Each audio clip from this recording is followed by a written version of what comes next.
Hi everyone! Samahan nyo naman ako ngayon mga bet. Gagamitin naman nga natin tong marshmallow pang blend ng makeup natin. At syempre ba, ang pinakalas na pangako ko, nakakainin ko yung marshmallow na ginamit nating pang blush on. Eto na. Hi everyone! So today mga be, meron na naman nga ako nakitang bagong trending sa TikTok na ang ginagamit nilang pang blend ng makeup is yung marshmallow, which is sobrang lagkit nito be. Ay hindi ko alam kung may islay ba natin siya, pero simulan na nga natin. So maglalagay na muna tayo ng concealer dahil alam niyo naman ako, hindi ako ma-foundation na tao. Ayan, naglagay na ako ng concealer. Excited na akong gawin siya. Ayan, sinuggest to sa akin ng pinsan ko. Meron pa siyang powder na sugar powder. Powdered sugar. Kaya, wala, hindi siya nang-blend. Ayan. Ang nilita siyang pang-blend. At tapusin niyo tong video na to dahil nakakainin natin to in the end. Hindi ko alam kung mabe-blend siya. At nabubutas ko na yung marshmallow. Kaya, medyo malagkit na siya. Sisikapin ko nga pala na ontian lang yung paggamit ng marshmallow or ontian lang yung pag-aaksaya ng pagkain. Dahil baka mabash tayo mahirap na. Kaya kailangan nating tipirin yung mga gagamitin natin. Alam nyo, kala ko sobrang dali niya lang gawin. Pero para ako naglilihan ng mukha. Tapos kadiri na siya. Ayan, may mga balibo pa. May buhok na. At ang pangit ng pagkakablend niya sa mukha ko, Pero may islay natin to, dahil pinalaki tayo ni ate ko ni XOXO Missy. Kaya kakayanin natin tong challenge na to. Feeling ko okay na yan. Gumamit na nga pala ako ng pangalawang marshmallow. At 5 marshmallow lang yung binili ko, kaya kailangan natin magtipid. Feeling ko okay na to kasi mabe-blend pa naman natin siya later on kapag mga nag-contour pa tayo and magiging dark pa naman yung face natin later. Mag-proceed na tayo sa aking contour.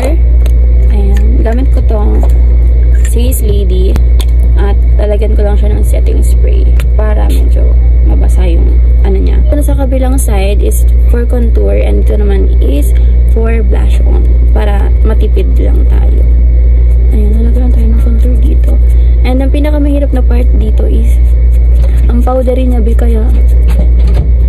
kaya hindi siya masyadong ma-blend dahil may sariling powder yung natin.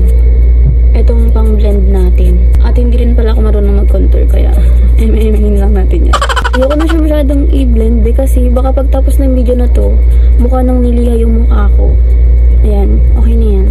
Ayan, naglagay na rin ako ng contour dito sa noo ko. Next naman na gagamitin ko is blush on. Feeling ko malalagabog na natin. Malalagabog na natin to kasi cream na siya. Ayan. Nanood ako ng mga ganitong makeup tutorial kanina. Kaya, aral na tayo Pinanood ko yung kay Missy, kay ate Missy. Ayan, ito lang yung kinaya ko sa pag-blend ng blush on dahil feeling ko nagsisigawan na yung mga pimples ko at nangingi ng tulong. Nag-nose contour na nga pala ko and ito rin yung ginamit ko kanina. Nagawin ko ulit siya yung kung ano ginamit ko dahil ayaw ko magkasay ng marshmallow. After ko mag-nose contour guys is magpa-powder naman tayo. At hindi ko alam kung tama pa itong ginagawa natin. Pero ito yung pinaka-exciting part.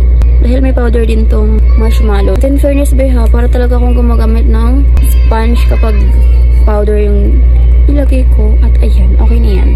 At ang lagkit niya ng marshmallow natin Mag-lip tint na nga pala ako muna mga bet. Gagamitin natin tong creamy velvet dahil nga hindi ko pa siya nagagamit. I mean, nagamit ko na pero hindi ko na siya nagagamit. Netang mga nakaraan. Ang shade nga pala nito is Jade. Kalimutan ko guys, kailangan pa pala natin maglagay ng eyeshadow kaya i-go natin yan. Kayang-kaya ko to Pinalaki ako ni XOXO Missy. Ganyanin na lang natin siya at ang sakit niya sa mata. At feeling ko lang damin na ako mamaya. Magamit nga pala kayo guys kung meron pa kayong ibang gustong ipa-challenge sa akin ng mga makeup challenge or kahit na anong challenge pa yan, hindi ko yan aatrasan. Gamitin ng panibagong marshmallow para hindi magkapit-kapit yung mga kulay na ginamit natin kanina. Multo na multo na ang atake ko. Ayan, feeling ko niloko ko na lang yung sarili ko pero dahil ginusto ko to, kailangan panindigan ko to. At sobrang puti na ng mukha ko pero okay na yan.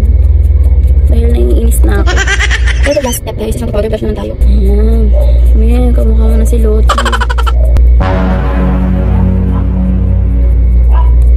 Ay, wala kayo nang utabi. Kunwari sa atin lang tong kinakamay ko yung blush on ko. Kasi hirap na ako ayoko na mabuhay, pinapahirapan nyo pa ako. Ba't parang kasalanan nyo pa? Mag-settings pa lang ako and we're done. Ayoko na maglagay ng kung anik-anik pa. Dahil hirap na ako sa mundong ko. Ginagalawan natin lahat. Gamit ko nga pala itong setting spray from Asla. Ayan. And by next time, hirap-hirapan nyo naman yung mga pinapagawa niya sa akin. Kasi wala, minamani ko lang talaga siya. Ayan, be. Sobrang ganda pa din. Yung pinagbago. Sobrang ganda. Kahit parang papa yung gamitin kong pang-blend ng mukha ko. Maganda pa din. Kidding aside mga be, ayan, sobrang ganda ng makeup ko and parang hindi ako nahirapan. Kahit na parang naglilihan na ako kanina ng pagmumukha.